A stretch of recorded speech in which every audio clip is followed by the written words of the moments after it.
I found that some of my best connections were not because I went super deep into their vertical, but because I could get on a call and connect to the problems that they were having in building out a go-to-market or scaling out a product to problems that we had in past companies, and could maybe offer some thoughts on how they could scale faster, how they could think about their team structure. I want Connor to pick up the phone when I'm calling and excited about my phone call. I don't want him picking up the phone and be like, oh man, what kind of trouble is there now?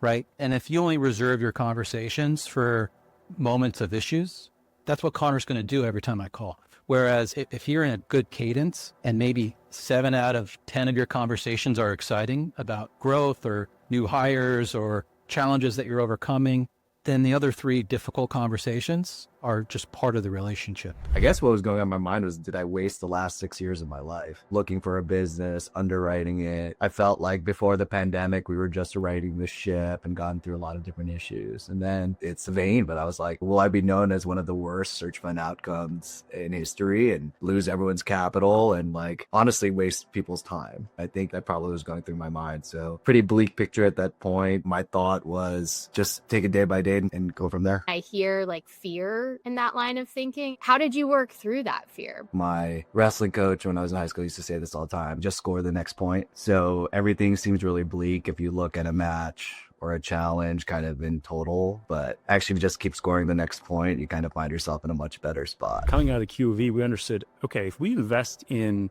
sales and marketing and we flesh out that muscle in the business, here is the incremental gross margin that we earn for every customer that we bring on. And through our initial commercial diligence, we were able to say, okay, this is actually a huge addressable market in North Carolina and nationally. It's a fragmented market too.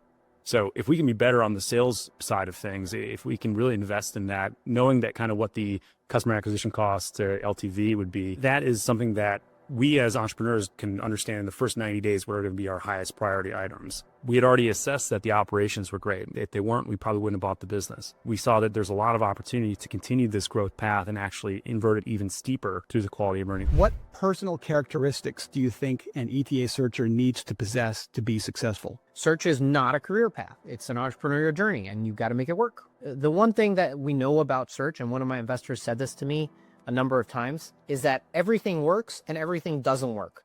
So there is no silver bullet. There is no guaranteed method that will lead you to find a great business, let alone acquire it. If you're somebody who needs structure and a very clear path to success, I think that's really hard, because search is getting rejected 10,000 times until you finally build enough goodwill with different owners and then an opportunity comes back and you close on that deal.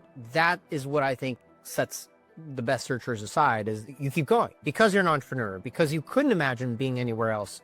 And if you're instead wishing you had a job that was paying you twice as much with a nicer office and cold brew coffee, I think that gets tough.